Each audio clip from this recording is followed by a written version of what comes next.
नमस्कार दोस्तों, great to India YouTube channel में आपका स्वागत है। ये है फ्यूचर लर्निंग प्लेटफॉर्म। जैसा कि दोस्तों आप सभी को पता ही है, हमारी जो इम्पोर्टेंट सीरीज चल रही हैं स्पेशल फॉर एसएससी जीडी और Rajasthan CET common eligibility test के लिए, जिसमें इंडियन जीके के पार्ट के मोस्ट इम्पोर्टेंट 30 क्वेश्चन की सीरीज चल रही है। आज की ये तीसरी क्लास है जिसमें इम्पोर्टेंट क्वेश्चन लगातार चलते आ रहे हैं, उनके बारे में हम बात करेंगे। चलो क्लास को शुरू करते हैं। आज का पहला क्वेश्चन कि भाई राष्ट्रीय ध्वज की लंबाई और चौड़ाई का अनुपात पूछा है। राष्ट्रीय ध्वज की जो लंबाई और चौड़ाई का अनुपात होता है वो कितना होता है वो हमें बताना है। तो ये कितना होता है दोस्तों, सबको याद रखना है। लंबाई का अनुपात 3 और चौड़ाई 2, यानी 3:2 के अंदर राष्ट्रीय ध्वज की जो है लंबाई चौड़ी का अनुपात होता है। तो सी ऑप्शन इसका राइट आंसर हो जाएगा, 3:2। नेक्स्ट, राष्ट्रीय ध्वज तिरंगे का सफेद पट्टी, जो सफेद पट्टी किस बात का संकेत देती है। राष्ट्रीय ध्वज के अंदर 3 कलर होते हैं, केसरिया, हरा और सफेद। इन तीनों कलरों का अलग अलग अर्थ या संकेत निकलता है। जो सफेद पट्टी हैं वो किसका संकेत देती हैं वो हमें बताना है। तो सफेद पट्टी देती हैं शांति और सत्य की। कितनी किसका देती हैं? शांति और सत्य की संकेत देती हैं, जो कि राष्ट्रीय ध्वज के अंदर सफेद पट्टी होती हैं। तो सी ऑप्शन इसका राइट आंसर हो जाएगा। राष्ट्रीय ध्वज तिरंगे का हरा रंग क्या दर्शाता है दोस्तों? हरे रंग की बात करें तो हरा रंग क्या दर्शाता है दोस्तों? हरा रंग दर्शाता है विकास और उर्वरता को। किसको दर्शाता है? विकास और उर्वरता को।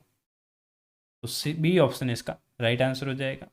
नेक्स्ट, राष्ट्रीय ध्वज तिरंगे के चक्र में कितनी तीलें होती हैं? जो चक्र होता है ब्लू कलर का, उसमें कितनी तीलें होती हैं दोस्तों? तो उसमें जो तीलें होती है दोस्तों, सबको याद रखना है, 24 तीलें होती है। कितनी होती हैं? 24 तीलें होती है राष्ट्रीय ध्वज के अंदर। नेक्स्ट, भारतीय संविधान सभा ने राष्ट्रीय ध्वज का प्रारूप कब अपनाया था? जो राष्ट्रीय ध्वज का जो प्रारूप है भारतीय संविधान ने कब अपनाया था? तो वो अपनाया था दोस्तों 22 जुलाई 1947 को। कब अपनाया था? 22 जुलाई 1947 को। ए ऑप्शन इसका राइट आंसर हो जाएगा। नेक्स्ट क्वेश्चन, भारत का राष्ट्रीय पक्षी, भारत का जो राष्ट्रीय पक्षी है वो कौन है? सबको पता ही होगा, मोर। राष्ट्रीय पक्षी किसको घोषित कर रखा है? मोर को कर रखा है। इंपॉर्टेंट क्वेश्चन है। भारत का राष्ट्रीय पुष्प, राष्ट्रीय पुष्प की बात करें तो भारत का जो राष्ट्रीय पुष्प है वो है दोस्तों कमल। भारत का राष्ट्रीय पुष्प कौन सा है? कमल। और राष्ट्रीय पेड़ की बात करें तो राष्ट्रीय पेड़ हो जाएगा बरगद। भारत का जो राष्ट्रीय पेड़ है वो है बरगद है। भारत का राष्ट्रीय गान है, राष्ट्रीय गान क्या है दोस्तों? राष्ट्रीय गान है जन गण मन। जो भारत का राष्ट्रीय गान है वंदे मातरम नहीं है, जन गण मन। जन गण मन है जो कि भारत का एक राष्ट्रीय गान है। नेक्स्ट, भारत का राष्ट्रीय नदी, भारत की राष्ट्रीय नदी की बात करें तो राष्ट्रीय नदी सबको पता ही होगा, गंगा। ये भारत की राष्ट्रीय नदी है, सबसे पवित्र नदी है। भारत का राष्ट्रीय जलीय जीव, जलीय जीव की बात करी है तो वो राष्ट्रीय जलीय जीव कौन सा है दोस्तों? वो हो जाएगा डॉल्फिन। राष्ट्रीय जलीय जीव कौन सा है? डॉल्फिन है, जो कि भारत की राष्ट्रीय जलीय जीव है। नेक्स्ट क्वेश्चन, भारत का राष्ट्रीय पशु की बात करें तो भारत का जो राष्ट्रीय पशु है वो हो जाएगा बाघ। बाघ है जो कि भारतीय राष्ट्रीय पशु है।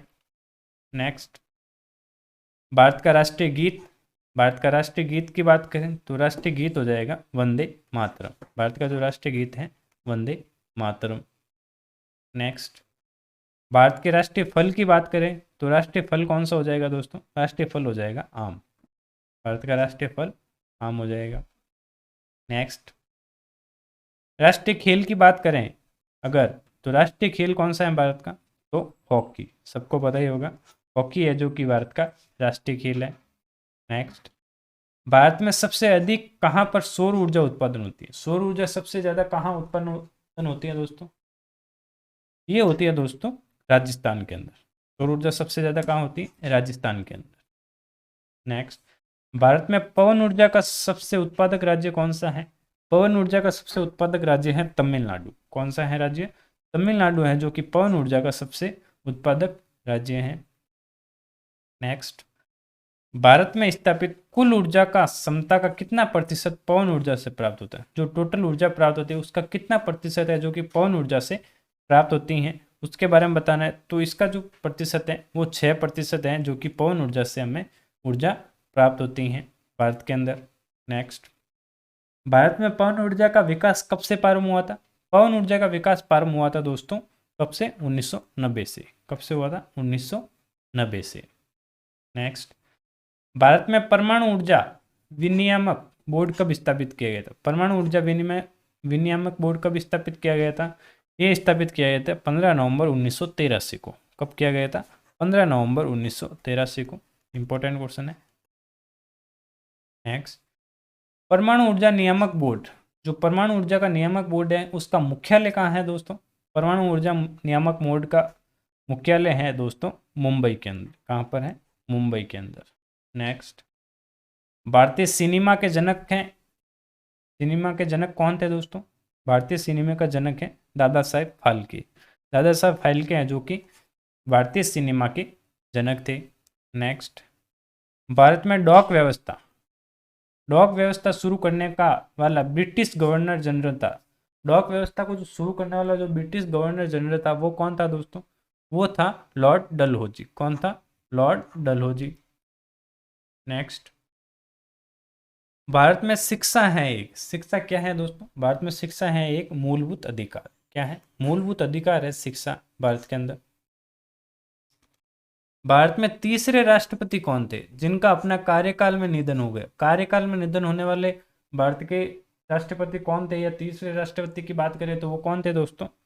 वो थे डॉक्टर जाकिर हुसैन। डॉक्टर जाकिर हुसैन थे जिनका कार्यकाल के अंदर ही इनका निधन हो गया था। नेक्स्ट, भारत का राष्ट्रीय ध्वज नियम कब से लागू किया गया था? राष्ट्रीय ध्वज नियम की बात करें तो ये कब से लागू किया गया था दोस्तों? ये किया गया था 2002 से। कब किया गया था? 2002 से राष्ट्रीय ध्वज नियम। नेक्स्ट, कौन सा नदी दक्षिण भारत की गंगा कहलाती है? दक्षिण भारत की गंगा कौन सी नदी कहलाती है दोस्तों? वो कहलाती है दोस्तों गोदावरी। गोदावरी को दक्षिण भारत की गंगा कहा जाता है दोस्तों।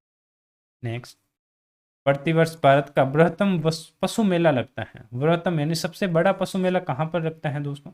ये लगता है सोनपुर के अंदर। कहाँ लगता है? सोनपुर के अंदर पशु मेला लगता है सबसे बड़ा प्रतिवर्ष। भारत का बोस्टन किसे कहते हैं? बोस्टन की बात करें तो भारत का बोस्टन कहा जाता है दोस्तों अहमदाबाद को। किसे कहा जाता है? अहमदाबाद को बोस्टन कहा जाता है भारत का। नेक्स्ट, ग्लोब पर कर्क रेखा भारत के कितने राज्यों से होकर गुजरती है? अगर कर्क रेखा की बात करें तो ये भारत के कितने राज्यों से होकर गुजरती हैं दोस्तों? ये गुजरती हैं 8 राज्यों से। कितने राज्यों से? 8 राज्यों से होते हुए कर्क रेखा भारत के अंदर से गुजरती हैं। बी ऑप्शन इसका राइट आंसर हो जाएगा।